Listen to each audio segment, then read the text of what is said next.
Hello people, I am this Walter. Welcome back to a brand new video. So in today's video I'm going to teach you guys how to solve the Rubik's Cube with the ZZ method. So yeah, let's get right into the video. So first things first, a little bit about the ZZ method.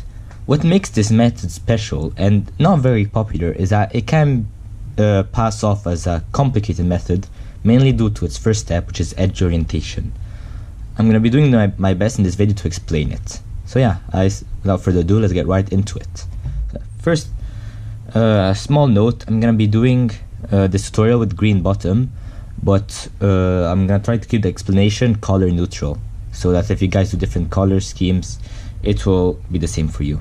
So yeah, for edge orientation, there's a very important concept that you guys are gonna have to learn, and it's not only, it's the concept of bad edges, good edges. Now, how can you tell if, for example, this edge is a good edge and or bad edge? Well, in the cube there's 3 levels of colors. So for the U face colors and the D face colors, these are the very good colors.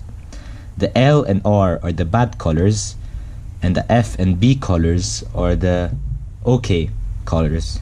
You can put them. Now, how you determine which like edge is bad or good? It's if the better color out of the 2 is touching the better center out of the 2. So to make sense of what I'm saying is, for example, here we have blue and white centers. For me, this is my U center, so it's very good. This is my F center, so it's okay. So my the better color center is my U center for me. Now for the edge, I have red and blue. Since this is my better center, I'm going to be looking at this color, and for me this is red. Red is bad, as you guys know, as it's the R color for my orientation, while the blue is very good.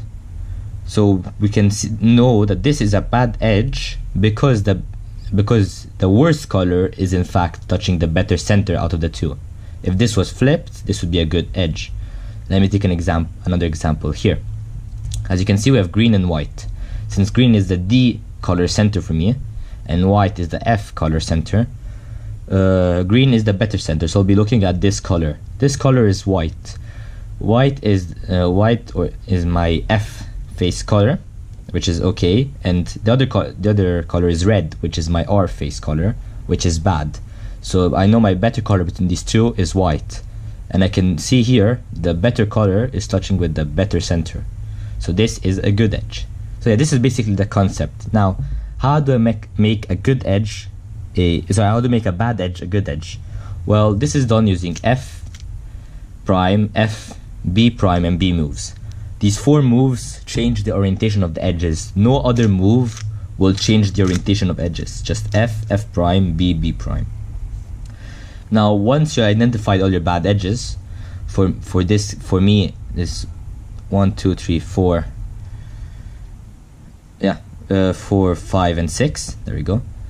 I'm gonna have to try and make them good. Now, before I get into that, one thing you can know if you have found all the bad or good edges is there's always an even amount of bad edges. There's never an odd amount of bad edges. So if you count only 5 bad edges, you have to have missed 1, or you counted 1 that maybe was good. So yeah, getting faster at the recognition of bad edges takes practice. So yeah, I'd recommend, if you guys getting serious with this method, practice this a lot and start off without inspection, like doing solves without inspection, just to find all your bad edges. Okay, now the first things first, if you have four or more bad edges, you're gonna want to place 4 bad edges into your F face and do an F, so all 4 become good edges.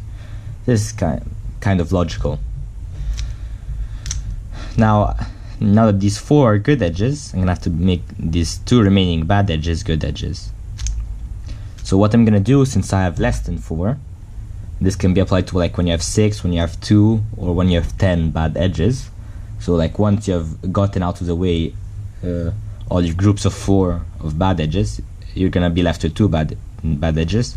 You're only gonna be placing 1, then doing an F prime move, switching this one with the other edge, but you have to be careful. You do not have to affect any of the other edges in the face you moved, as moving these can be problematic, as it will, like, obviously now they're bad edges. Since I did an F prime, they went from good to bad. So if I move this, I'm now replacing this bad with another good and making more bad edges, which is not what we want.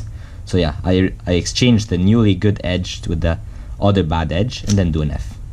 And now all my edges are solved, or good edges. Now, what does this mean? This means at the end of the solve, I'm gonna end up with this solved cross. And this can be very useful for a number of reasons, which I'll explain when we get to it. So yeah, once you do that, you finish what's called the line to complete the EO line step, which is usually as it's referred to. And the line is simply the F and the B pieces of the cross.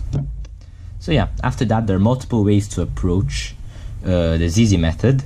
For now, I'm going to be presenting you guys the basic concept of the ZZ method, which is the more block building concept, but there's people who do EO cross directly, so directly solve the cross.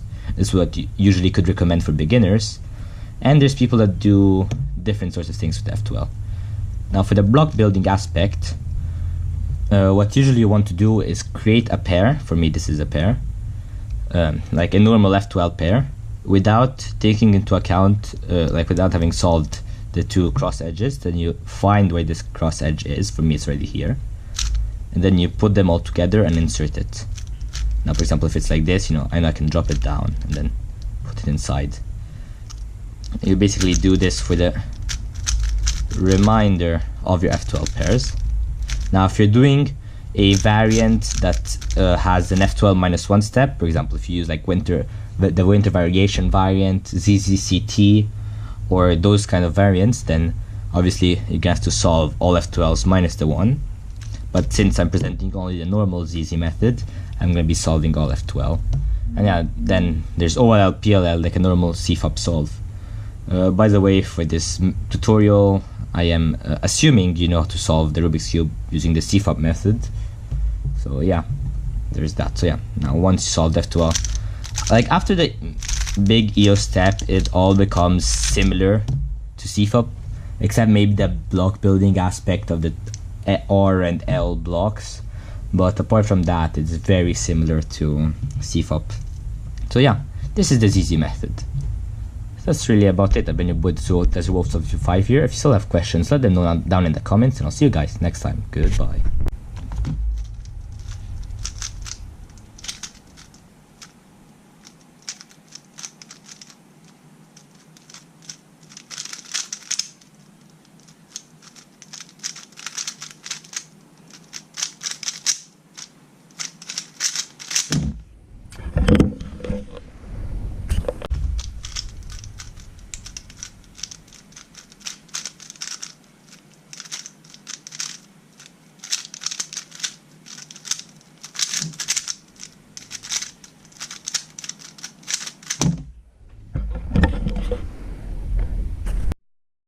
The sun goes down, the stars come out, and all that counts is here and now.